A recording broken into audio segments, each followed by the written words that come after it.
Hindi. Andre. Scenes may not be suitable for very Ma'am, young audiences. Parental sabi ni Jessie, guidance paano daw is siya makapasok? recommended. Isama Ang niyo natin si programang Jessie ito dyan. ay naglalabas ng sensitibong eksena at impormasyon. Striktong patnubay at gabay ng magulang ang kailangan.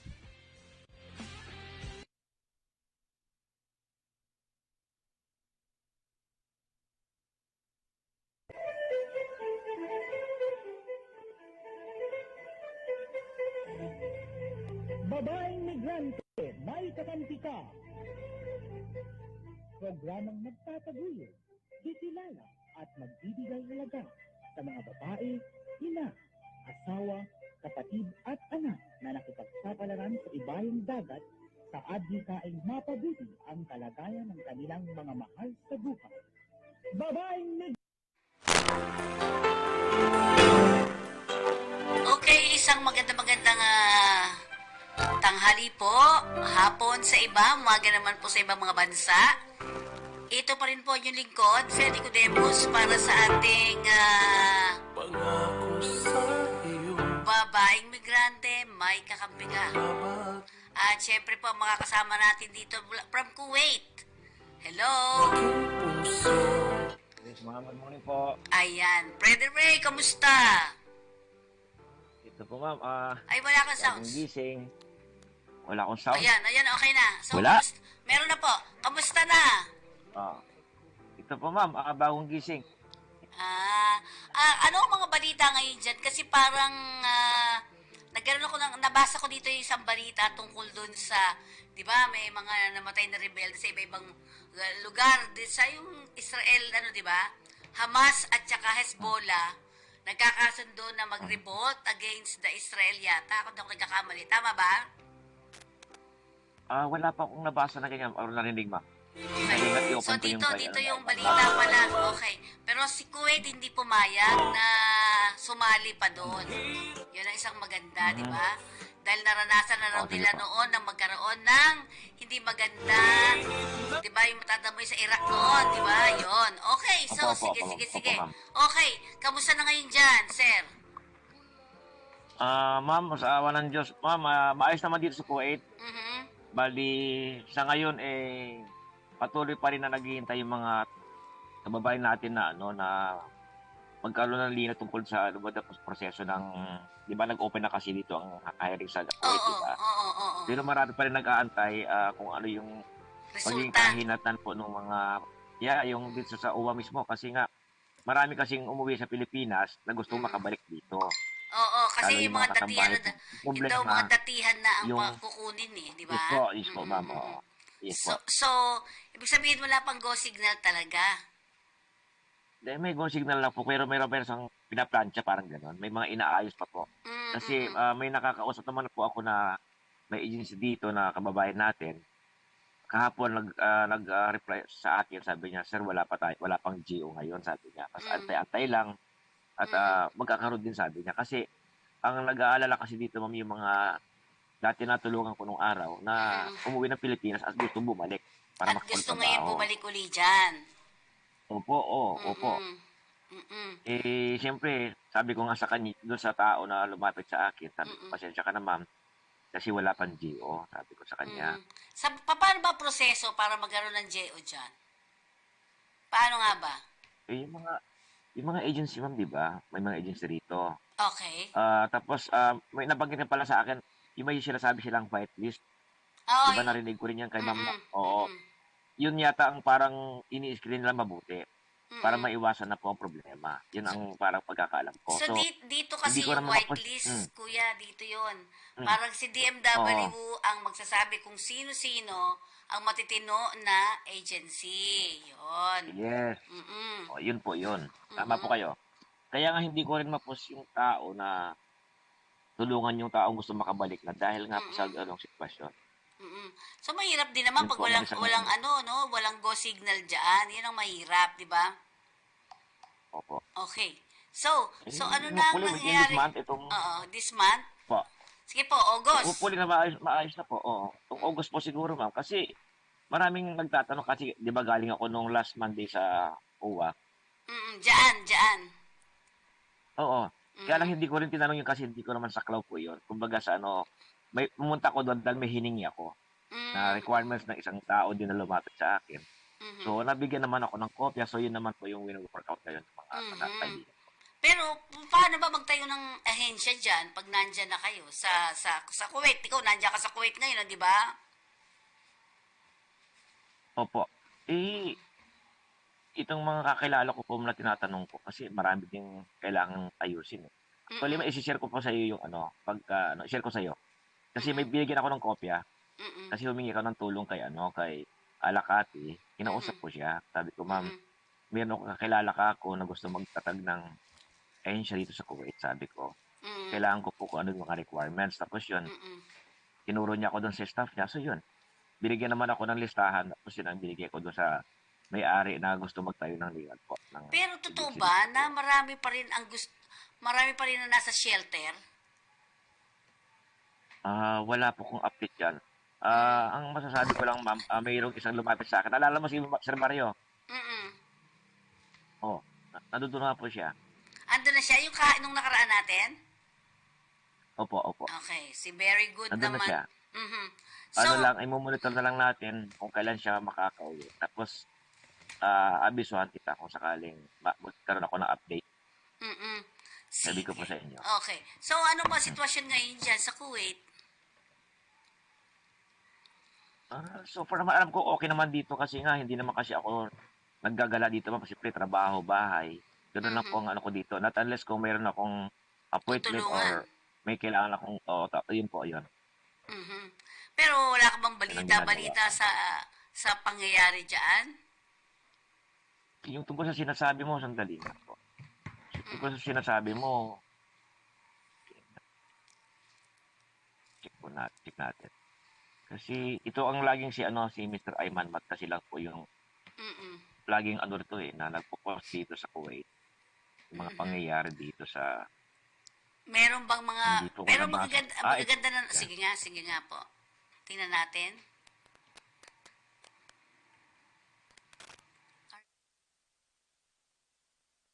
ito yung share ko nga sa iyo. Dali lang. Okay. So, may mga pangangailangan pa ba talaga dyan o parang wala naman? Ano ba yung mga pangangailangan ng inyong ng Kuwait para sa ating mga OFW? Meron pa ba o ang tingin mo, sir? Yung mga kailangan Dito, talaga nila dyan. Dito kung trabaho, marami pa rin kailangan ng trabaho dito. Kaya lang siyempre, itong mga nakaraang araw kasi di ba doon, bago mag-open ng Kuwait, di ba, ang dami din natatanggal. Kumbaga, sana marami naghahanap ng trabaho. Bakit? Bakit So, gano'n? marami nagbawas po ng kumpanya dito hopefully po na manumbalik sa dati kasi nga yung malalaking kumpanya dito, Nagsara. lalo dito sa may sinasabi nila, Al-Shaya, di ba? Yung Al-Shaya na sinasabi nila. Mm-mm. Maraming binawas sa tao to Bakit? Nalulugi, gano'n? Hindi ko po masyadong alam kung ano yung naging dahilan bakit nagbukas na ng maraming tao. Tapos ngayon, mag-recruit ulit sila. Hindi ko po masyadong alam kung ano po yung mga talagang totoong pangyayari, ma'am. Mm. Ayan, may sinishare po ko sa iyo. Yung kay, Basahin mo na lang, kuya. Hindi, ito po yung, yung naka dito kay Amanmat, ito lang naman yung siya dito, yung tungkol sa, Ito ba yung anniversary Kuwait. nila? yes po, ito yung sinasabi, oo. Kumusta? Ano bang meron sa anniversary na yon? Ay, wala naman 34th akong, anniversary na yung pag invade do sa Kuwait, no, ng Iraq, 'di ba? Opo. 'Yon. Okay. Wala naman bago dito, ma'am. Yung sinasabi mo tungkol dyan sa ibang bansa na gustong anuhin yung Israel, wala nakalagay dito sa kanila niya. Sa newsfeed niya, wala. Hindi, Wala po dito sa Walang dito sa- bago. Saan niyo nabasa po yun? dito sa newspaper dito. Wala po. Kasi ito at dito pero wala siya. Wala po. Mhm. Kasi dito sa Wala siyang latest na po. nabasa Sige po. natin na, di ba may napatay daw na mga leader ng Hezbollah, yung mga ganun. So, inilibing na nga ito parang kahapon or basta gano'n. Tapos syempre, nanghihikayat sila ng magkaroon ng gera talaga. Di ba? Yung mga gano'n. Ganun So, po. nakakalukot naman pagka may gano'n, di ba? Opo. Yun, yung residency at visa, okay lang ba kayo dyan sa ganyan? Okay naman po, ma'am. Bali, ang nagiging mahigpit ngayon dito po, ma'am, yung tungkol dun sa ano, sa baba kung saan ka nakatira, dapat dun yung address mo. Kasi Mm-mm. dito, 'di ba, wala namang permanent tirahan dito, 'di ba? Halimbawa, sa isang area tumira kami. Pag lilipat ka ulit, dapat kung ano yung lilipatan mo, dapat mabago yun sa civil ID mo. Eh dito kasi ang nangyayari, siyempre, ano yan eh, ang civil ID, 'di ba? Ang renewal yan is Taon-taon ba yun? yearly at saka 2 years yan eh, yung ano namin eh. Di ayo, yung nga po yung ano, yung kaya nagkakaroon ng crackdown sa ibang area. Mm. Yung halimbawa, katulad ako, 'di ba dito ako nakatira ngayon. Mm-mm. Pero yung nakalagay sa civil ID ko, yung dating tirahan ko nung araw. So Di hindi ang mo gusto mangyari daw ng pinapalitan? Kuwait, Hindi mo hindi, pinapalitan? hindi pa po kasi Oh, matrabaho po yun. Siyempre, iba naman ng Pilipino rito. Di ba? ang Iba-iba yung dalayo tinitirahan eh. namin. Mm-mm. Hindi naman kami tumitira sa isang permanenteng area. Yun po Mm, ang isang problema na kinakaharap dito ng mga Pilipino. yun. Kasi sobrang nag-aalala kasi nga may violation daw yan pag gano'n.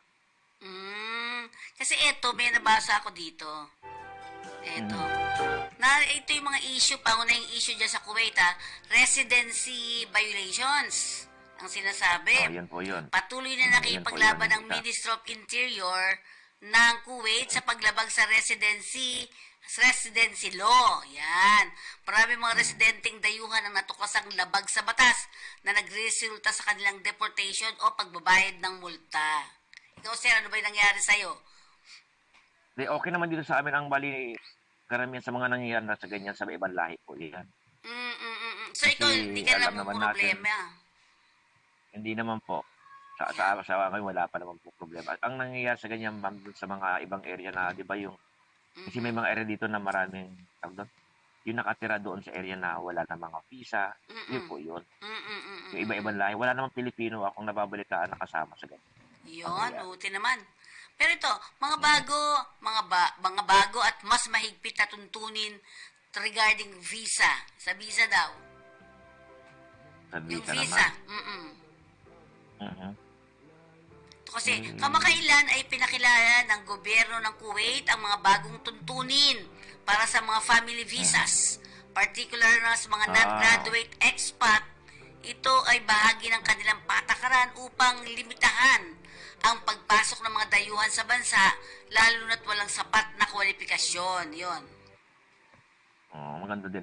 Actually, ma'am, may latest news nga sa amin Mm-mm. na yung ibang mga lahi sa amin, katulad yung mga Pakistani, Mm-mm. hanggang August 15 na lang sila eh. Nagbabawas ng tao. Parang nagkaroon yata ng parang screening gano'n. Kasi marami ditong mga nakapasok na malalaki ang sahod pero hindi naman sila kwalipikado.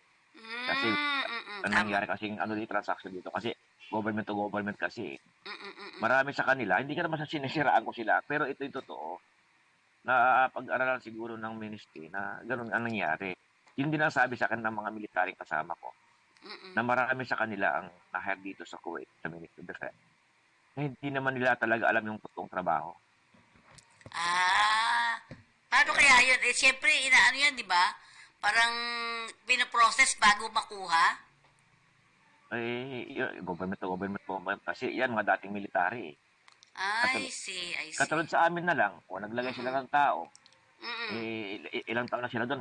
9 years? Mm-mm. 9 years to 8 years yata. Yung trabaho namin, di pa nila kabisado. Kumbaga sa marami dito sa kanila kasi ang inilagay sa iba-ibang section sa ministry na yung trabaho na dapat gagawin nila, hindi nila alam. Ito Di pa ba? Ang isang... hirap naman. Oo, mahirap nga Sige po. yun. Hindi mo alam, tapos pinasusweldohan ka. Tama ba? Tama po. Pero dyan, ano ang mga available jobs sa ngayon? Sa ngayon, ma'am, wala akong update dahil Sabi mo kanina, sa meron news wala kang mga na iba eh. Yung alam, Di, ibig sa'yo. sabihin, yung may mga lumalapit sa akin na na gustong mag-hire ng tao sa Pilipinas. Sabi ko, pag-intay-intay lang kayo kasi ongoing pa ako ang sa UWA, di ba? So, yung sinabi ko sa iyo, i-share ko na lang po sa iyo. Okay. Ang isa pang Dahil, issue, sir. sige po. Sige, sige. Ang Po. isa pang issue rito, yung ekonomiya ng bansa ninyo diyan, bumababa daw yung kalidad ng yung sa serbisyo nyo, mga dayuhang reserba ng Kuwait, pinakamababang antas mula Enero, no, na nagdudulot ng alalahanin at sa kalagayan ng mga ekonomiya ng bansang iyan. Kasabay dito, parang meron doon sa doon sa sinasabi mo kanina, no, sir? Kasi parang kasabay dito may mga reklamo tungkol sa mataas na presyo ng serbisyo tulad ng pag-aayos ng mga gamit sa bahay na nagiging pahirap sa mga mamamayan. So parang hawig din Wala sa'yo, naman. di ba? Ah, Oo. Wala ito Wala. dyan, wala? wala po akong nababalitaan kanya kasi ma'am dahil nga sabi ko sa'yo, di ba, hindi man ako naggagala na Hindi, siyempre, lumalabas pero kung saan-saan. kwento-kwentuhan di ba? Hindi, wala ako narinig tungkol sa bagay na yun, ma'am. Kasi sa mga kakilala ko, wala naman sa ngayon. Wala akong nababalitaan na ganyan. Sige, sige. Tapos, pagsulo ng Kuwaiti Master Plan. So, meron na kayo, baka ito, hindi mo pa rin to. Nagkakaroon kasi ng ng plano, no? 2040. Yung mga malalaking issue daw pagpapatupad ng Kuwait Master Plan na naglalayong magbigay ng mas magandang infrastruktura at oportunidad sa trabaho sa bansa. Ang planong ito ay magsisilbing gabay sa pagpapaunlad ng Kuwait. Subalit may mga challenges o hamon sa implementasyon nito, kabilang ang pagkakaroon ng sapat na pondo at suporta mula sa publiko. Diba? Ang dami ngayon binubuksan na trabaho, etc. Pero mas mahigpit na sila ngayon. Diba? Opo, yun po ang magiging ang nangyayari dito sa ngayon po. Pero sa inyo, nararamdaman nyo na ba yun? Yung paghihigpit? Ano pa ba? Yung mga iba't ibang klase? Nararamdaman nyo na yan? Kasi sinabi ko, ma'am, di ba, hindi man ako naggagala dito. Doon sa amin sa ministry, naghigpit kasi dati meron kaming yung base pass na ginagamit. Ngayon, ang ginagamit na ngayon is military ID. Kaya nga ako, tawag doon, yung inaayos ko yung military ID ko dahil nawala nila. So, ongoing pa rin po yung proseso ng ID ko. Kaya baka sa linggo, pag napapirmahan yung form na binigay sa akin ng ministry, babalik ako sa General Headquarters para mabigyan ako ng military ID. Dahil nawala yung ID mo. Po sila, totoo yun. Oo, opo. Yun So, po yun ang medyo isang pag-higpit sa amin na. talaga. Wala namang crackdown. Sa ngayon, wala naman ako nababalitaan na nagkakaroon ng crackdown po. Bali, nag-umpisa sila dati doon sa mga tirahan ng, diba, sa mga flat, yung sinasabi lang may mga partitions, gano'n. Yun po yung karamihan po ng in-inspection dito, yung mga building na sobra-sobra ang dami ng tao, tapos doon naman nagtatago po yung mga walang mga visa, mga gano'n po.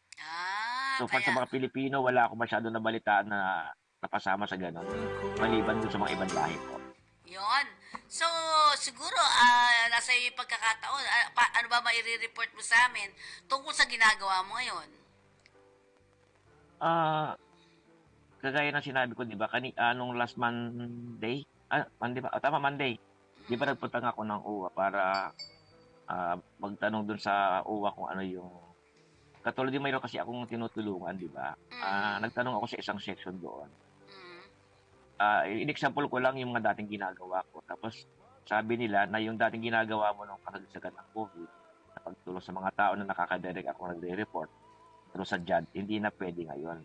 Kumbaga sabi nila, mismo yung worker na humingi ng tulong, ang direct mo papuntahin dito. Pero ang katwiran ko, sabi ko, ma'am, paano papupuntahin dito yung worker na kasi siyempre hindi ko naman siya nakikita? Paano siya makakapunta kung wala siyang DO? Tapos, sabi ko, so ibig sabihin ko yung form na dating ginagamit ko hindi na pwede, sabi. So, sabi ko, ganito lang gagawin ko pala kako. Yung kagaya ng dati na ginagawa ko kapag may mga humingi ng tulong, binibigay ko ng advice, hihinga ko ng info sheet, tapos ibinibigay ko po kay Welfare Officer Emmanuel Diaz. Tapos saka ko ibinibigay din po sa inyo para meron kayong copy kung sino man yung mga tinutulungan. Okay. Yun po yun. So, yun yung mga dapat gawin. Pero ibig sabihin, definitely wala pa naman pumupunta diyan ng mga ng mga tatrabaho. Wala pa akong nabalitaan po ma'am na mayroon ang dagdatingan, wala pa po. Basta Mm. still ongoing po ang ano, kasi lagi sila nagmi-meetings.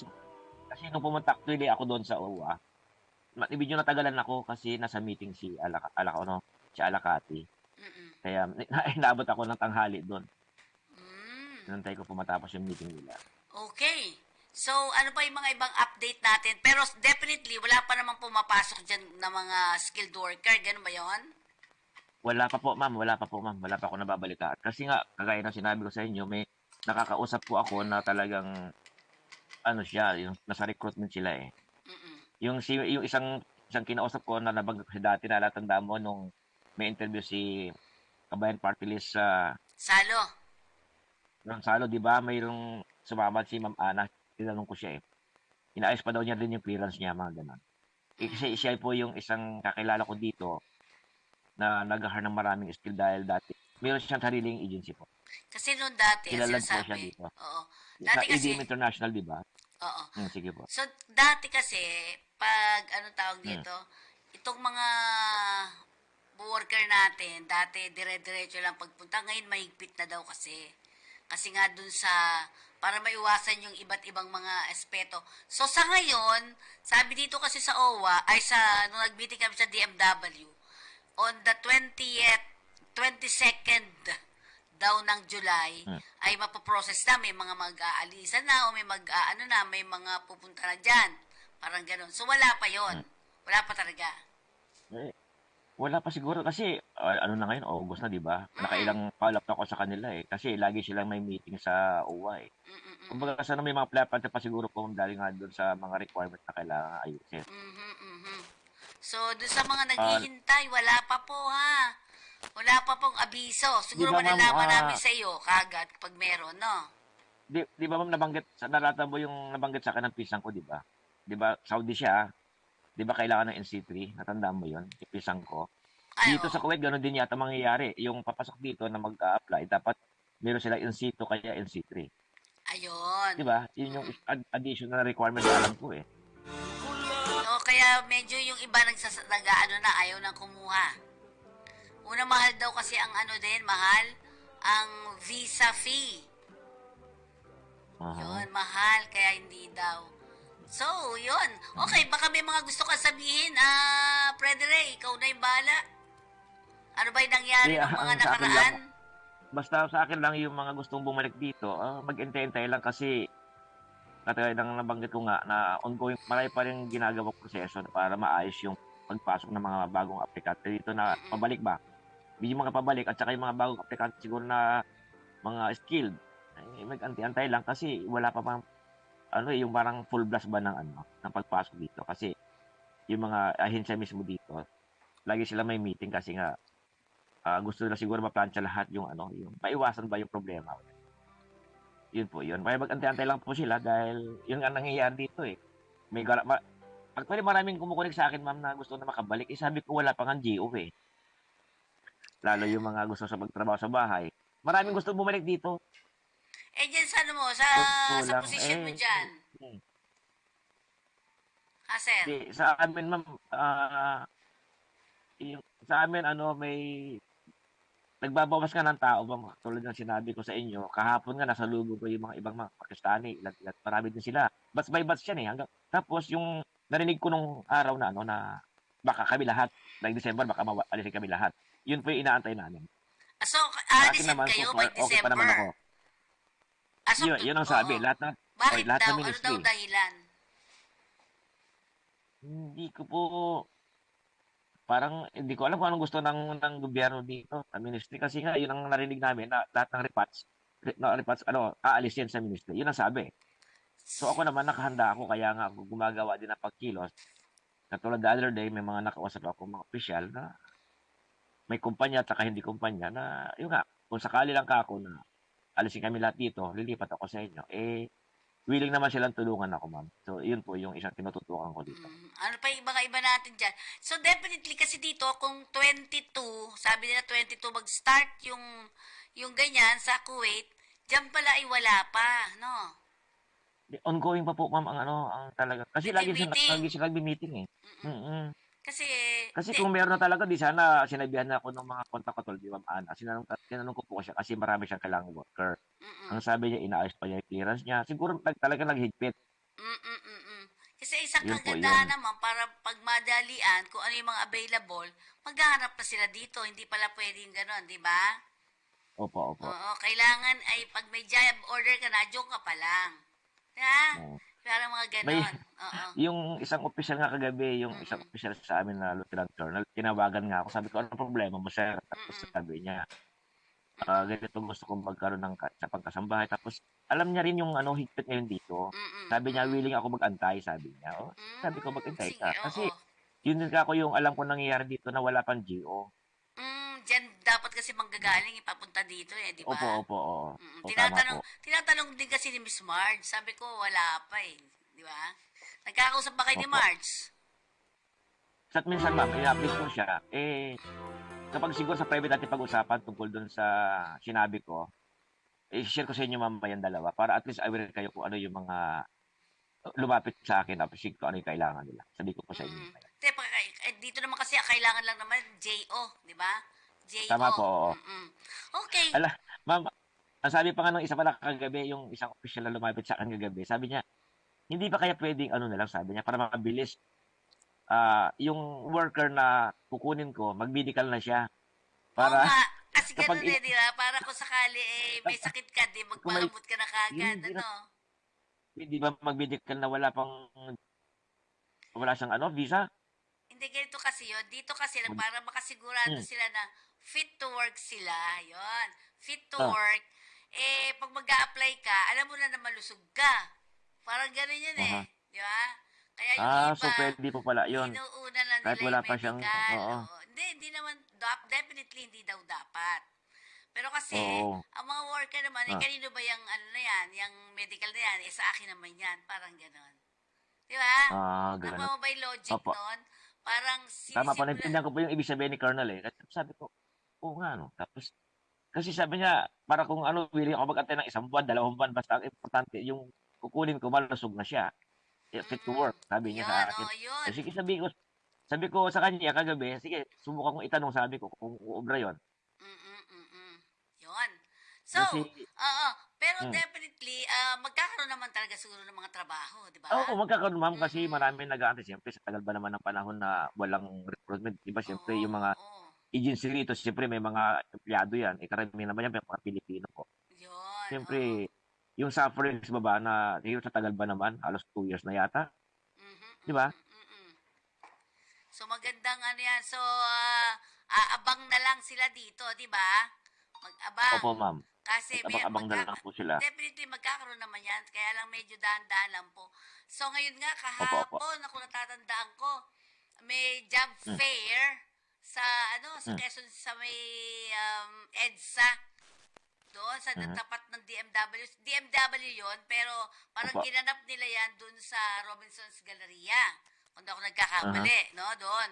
Tapos ay ang daming umatin. Ang dami talagang umattend. Pero yun nga, definitely wala pa rin daw ang Kuwait. Di ba? Di ba? Oo. Ano ang kagandahan ng Kuwait kumpara mo sa Saudi Arabia? Anong kagandahan dyan? Kasi Saudi Arabia daw, tumaas daw ang kabayaran Bayad. Tungkol dyan sa nabanggit nyo na yan, wala naman akong nabalitaan dito. Sa Kuwait, kasi di ba galing ako sa Saudi? Tapos napunta ko sa Kuwait. At sa Saudi, kung ang bilihin doon, mas mura kasi dito. Kumpara sa mas mura ang bilihin doon kasi dito. Yan ang pagkakaiba. So, bakit? Ano kaiba? Tsaka mas moving sila, movable. Ba pwedeng pumunta sa ganito na kahit naka-short. Di ka tulad sa Saudi, no? Di, sa Saudi pwede po naka-short. Pwede na po naka-shorts doon. Sa Saudi? Oo, pwede. Talaga? Saan doon? Nung way back 1994, medyo mahigpit pa. Pero sa akin, maluwag na. Mas maluwag na nga ngayon doon Hindi niyo ba nabalitaan na may mga bar doon? May mga disco? Hindi. Sa Saudi Arabia? Talaga? Oo, mas maluwag na ang Saudi Arabia. Di pa po ang mga babae nakakapagmaneho na. Oo, pero alin ang mas itong Iraq ba bukas na? Ang Iraq? Ay, wala po wala pa akong idea sa Iraq, ma'am. Dahil Kasi wala dito, naman ako nababalitaan dito. Opo. kasi nung dumating dito yung naging kaibigan natin yung Iraqi ambassador. Dito, nagkausap tayo at nakausap natin. At sabi nga nila, ipinag-aaralan nila na dapat magkaroon na ng opening ng trabaho doon sa Iraq. Yun. So, parang Sige. hindi pa yata napapaano ni dito sa atin eh. Hindi pa pinapayagan. Mahirap yata kasi yung peace and order doon, di ba? Pero sabi naman niya, nung Iraqi, kaya nga nagpunta siya dito para tingnan nga din yung sitwasyon. Tapos sabi niya, mukhang last year to magdi-December nun. Opo. Parang sabi niya, kailangan nila din ng makapag-open ng mga trabaho doon sa kanila. Mukhang inaayos na, hindi ko lang alam, pero hindi pa pumapayag ang Pilipinas nga eh. Ako tingin ko parang gano'n. Kasi ang naisip nila dyan, siyempre yung safety ng mga tao. Ay, dito yun naman yung mga nangyari doon, di ba? Madalas doon yung nakakatakot doon yung may mga terrorist group, di ba? Hindi natin alamin naman natin kung ano nangyari sa Iraq. Masyado silang mainit doon. Anniversary ata nila ngayon? Basta meron gano'n, ito sa akin pala dito. Okay. Parang, Sige, sa'yo. sabi natatandaan nila na nang sila ay kubkuben, di ba? Natatandaan mo ba yun? Oo. In 19... Yung sinabi yata sa inyo. Teka, salayo to. Sabi niya, nung kinubkub sila ng bansang ng Iraq, natakot talaga sila lahat noon, sabi niya. So, parang ayaw na nilang matulad uli sa nangyari. O maulit yung mga pangyayari na gano'n. Kaya ito yun nga yung balita ko sa'yo kanina sinasabi ko. Tama, ito nga yun. Ito nga yung Ang share ko sabi? sa'yo. Yan yung share ko po sa'yo, yung di ba, yung Kuwait is mark 34th anniversary of Oo, Philippine ito Nation, nga. di ba? Nasa, 34 na taon ng anibersaryo, no? Paano na, nasa- sabi nga nung isa pagkagising niya, ang balita ay, sabi niya, ang balita ay naging probinsya na ng Iraq ang Kuwait noong mga panahon na yun. Di ba? Natatandaan niyo Tama yun? po yun. Oo. Yun ang mga kwento-kwento nila sa akin dito noon. Yung mga ibang na matatagal dito na inabuhol pa ng gera. So, ika-34 na taon na hindi makakalimutan ng mga tao. Sabi nga nung isa nagkukwento, pagising ko sa umaga, sabi niya parang may mga huni daw, iugong ng mga sasakyan, ganyan. Nung pagbukas daw yun ng television, Yeah. ay na nga Hindi daw. pala, nilusob na sila. Oo, na daw, para ano ba sabi niya sa salita niya, parang pagising niya, ay Iraq community na yung yung kanilang lugar, gano'n, di ba? Ganun po ba? Mm-mm. Itong si GC Chan, ewan ko kung makakapasok ba si GC Chan siya naka-online siya sa WhatsApp, ay sa Messenger? Pwede ba siya makapasok, ma'am? Hindi ata, no? Pwede siya magsalita, tama ba? RB, pwede siya magsalita. Sa Messenger. Pwede raw sa Messenger eh. Kanino siya kakampi live? Opo, ito si GC Chan, hindi ko pa na-share sa'yo. Ha? Nandito naka-online siya, si Jessie, pumasok na siya, nagtatanong dito. Hindi Sa ko akin? makita yung live ng kakampi online, sabi niya. Pasok siya sa kakampi live sa Facebook. Pasok siya sa kakampi live. Sandali po. Yun. Sandali po, share ko. I-share natin sa kanya. I-share ko.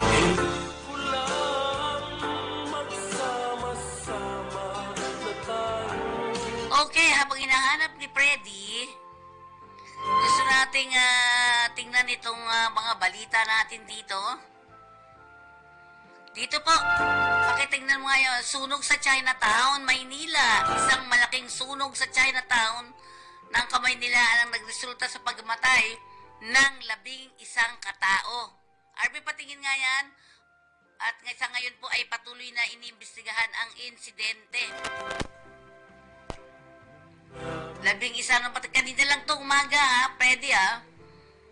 Yes po, narito ba ano ko nga kanina nung sa inyo? Yung Sunog nasunog ito. siya na labing isa yung namatay na pati border. Kasama yung asawa niya. Oo, sige nga Nakakalungkot be, naman po yan. pakita mo. Okay. So habang inaayos pa rin ni RB, okay.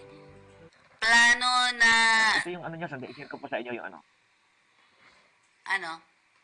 plano daw sa Sure, PISA po yung pangalan ni scores. JC. Ito na, PISA scores, layunin ng Department of Education o DepEd na mapataas ang performance ng mga mag-aaral sa Program for International Student Assessment. Sa taong 2025, ito ang bahagi ng kanilang mga hakbang para mapabuti ang kalidad ng edukasyon sa ating bansa. Yan. So, PISA scores. Yan. At siyempre, alam naman yun nga, di ba, Freddy, ha? Okay, tingnan natin yung sunog may kanina. May dyan, ma'am, yung pangalan ni JC, ma'am. Inaalam pa lang po. Hindi ko yung messenger ni JC sa kakapila. Confirm na ilan daw yung patay dito sa nangyari dito sa may Binondo, Metro Manila. So, andito yung ating mga Fire Volunteer Brigades, BEP, patuloy po sa pag-aapula dito sa sunog na nangyari po rito sa may Binondo.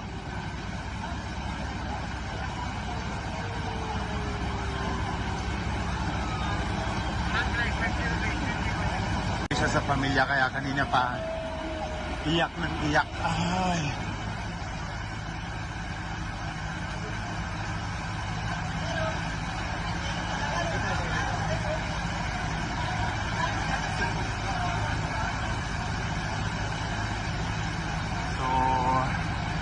Kino-confirm pa po ng ating Bureau of Fire at yung ating mga taga-forensic na 11 po yung sinasabi nila na patay. Pero kasalukuyan pa rin pong naghahanap ng kung ilan pa po talaga yung pinaka-bilang ng eksaktong namatay sa sunog na to dito na nangyari po sa Binondo, Manila.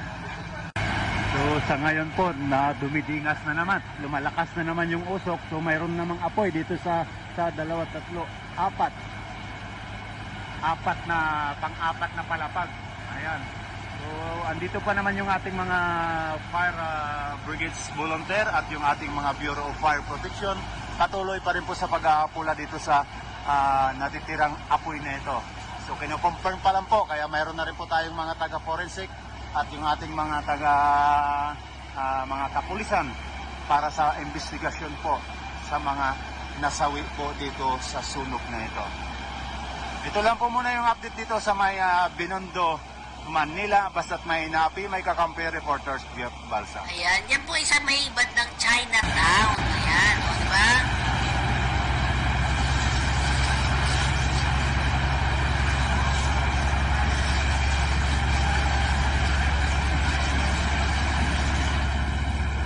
Okay, yan.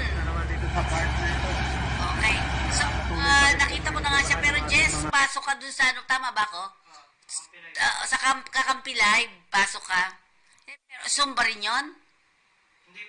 Sige, para maski marinig lang natin yung boses niya. Sino si Jess? Ano siya? Ano siya sa inyo dyan? Sa Kuwait? Okay, ma'am, si JC Chan po, taga-Olongga po siya. Dati ko kasamahan sa dating base militar. Ngayon, nung nawala kang base militar sa Subic, nagpuntaan kami lahat sa Saudi. So, naging magkakasama kami. Okay. Kasagsagan ng gyera ng Kuwait, Iraq nung nagpunta siya ng Saudi. Nauna siya sa akin na umalis. Sumunod kami nung 94. Siya umalis siya bago magsara. 90 yata siya pumunta ng di ba 90 yung gyera? Tama po ba? Oh, yun, doon siya umalis ng Subic kasi alam niya na mag-aalis ng Amerikano. So, siyempre, para pang nag-alala siguro para sa pamilya. So, sila yung naunang kaysa sa amin na pumunta ng Saudi nung nagtagan ng gyera. So, 1990. Siya mas nauna sa akin po yan sa Saudi Arabia. So, nagpang-abot na lang po kami dahil dumating kami doon 94 eh.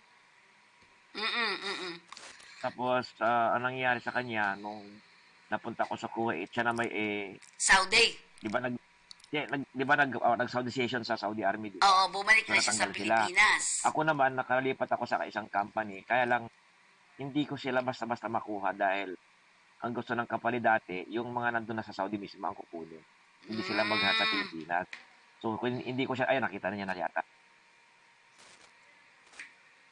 Okay. Ngayon, ang nangyari kay JC po kasi ganito po yun, ma'am. Siyempre, hindi na kami nagkita. Magkaiba kami ng bansa na pinuntahan. Nabalitaan ko siya na nagpunta ng Jubail.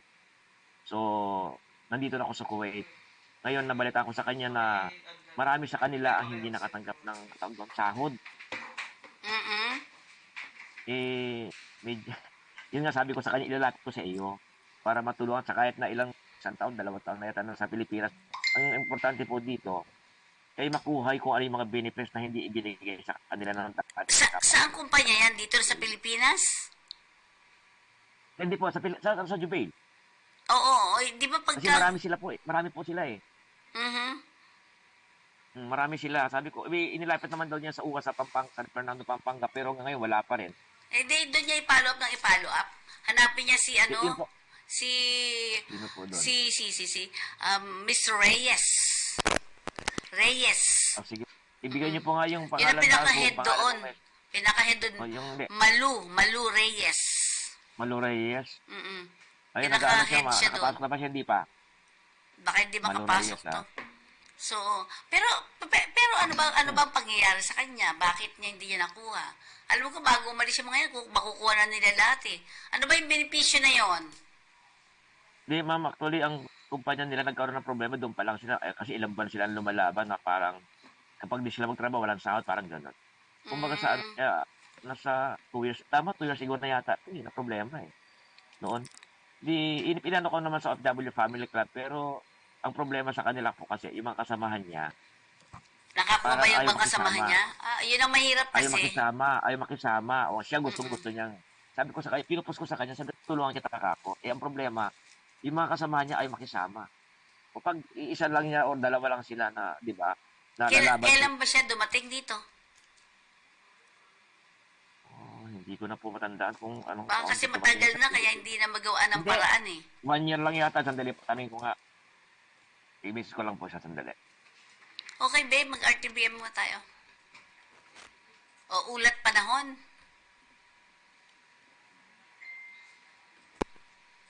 Laban ko, sakripisyo ko sa amor, itiisin lahat ito.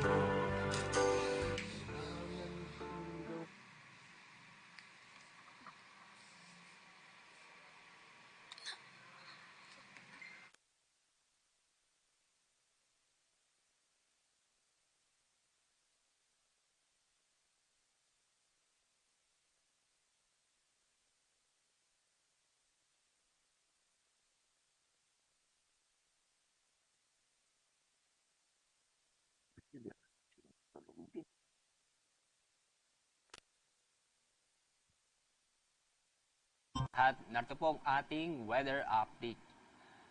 Ngayong araw, makakaranas ng maulap ang kalangitan na may kasamang kalat-kalat na pag-ulan at thunderstorm sa lalawigan ng Palawan. Kasama na rin po ang Western Visayas, Negros Island Region at Zamboanga Peninsula. Paalala sa mga kababayan po natin, sa mga nabanggit na lugar, mag-ingat po tayo dahil posible po magdulot ng pagbaha o pagguho ng lupa dulot ng mga pag-ulan.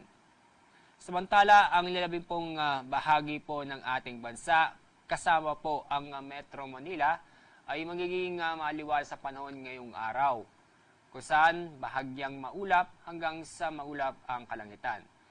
Pero may tsansa pa rin po ng mga isolated na pag-ulan o mga biglaang buhos na ulan. Kasalukuyan po itong mahinang southwest monsoon o habagat ay naapektuhan itong kanlurang bahagi po ng Visayas at ng Mindanao. Bukas patuloy pa rin ang epekto ng mahinang habagat doon pa rin po sa kanlurang bahagi po ng Visayas at ng Mindanao. Kaya araw ng Sabado ay asahan o magiging maganda at maaliwalas ang panahon ang buong bansa kung saan ay bahagyang maulap hanggang sa maulap ang kalangitan. Pero may mga tsansa pa rin po ng mga pulupulong pag-ulan o isolated na mga pag-ulan. Ngayon o bukas ay wala po tayo inaasang mabubuong LPA o bagyo sa loob ng Philippine Area of Responsibility. Ang araw po sisikat mamaya pong 5:14 ng umaga. Ang araw lulubog sa ganap na 6:25 ng hapon. Iyan. Okay. Yan po ang ating... Okay, Freddy. Yes po. Oo, kamusta ka na dyan ngayon? Okay ka naman? Ito okay naman po. Kinukontak ko po si Crocky kasi naka-online na siya, hindi lang sumasagot po. Baka kasi may ano pa. So, magpaalala muna kami, ha? Para pag Yes po, ma'am. Sige po, pagbalik. ma'am. Habang kinukontak ko sila, sige po. At habang kinukontak ko siya. Ang human trafficking ay isang makabagong paraan ng pang-aalipin. Ito ay paglabag sa dignidad ng tao. Ito ay isang krimen. Ang human trafficking ay ang pagkuha at paglilipat ng tao sa pamamagitan ng dahas at panglilinlang upang pagsamantalahan sa paraang prostitusyon, pornografiya at iba pang uri ng sexual na pananamantala, pang-aalipin o sapilitang paninilbihan, mail order bride o pag-aalok ng kasal sa isang dayuhan at ng Filipina na may kapalit na bayan, pagtanggal at pagbebenta ng mga bahagi ng katawan, pagkuha at paggamit ng bata para sa iligal na gawain, kabilang ang pagsali sa mga armadong pakikibaka, o pag-aampon ng bata upang sila ay pagsamantalahan. Sama-sama nating labanan ng human trafficking. Laban kontra human trafficking ay laban nating lahat. Tumawag o mag-text sa 1343 Action Line o dumulog sa anumang ahensyang miyembro ng Interagency Council Against Trafficking.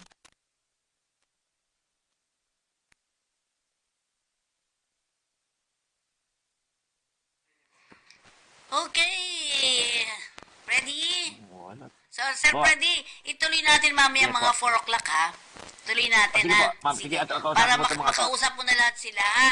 At baka makahingi kami Kasabi ng ko si, update. si Romel Oli po, yung tungkol sa sinasabi kong isang grupo dyan na malaki, ang member nila yung meron silang Okay. member na 26,000 Okay. sa mga OFW din. Sige, turuan natin sila mag-report sa atin, ano? Report.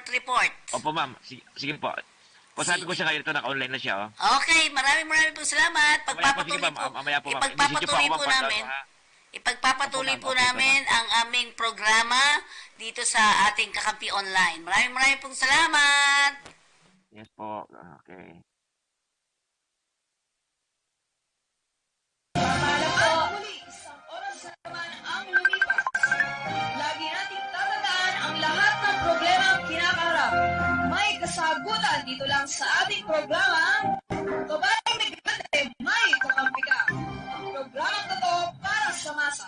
Serbisyong totoo para sa OFWs. Muli, Dito sa Kakampi Online,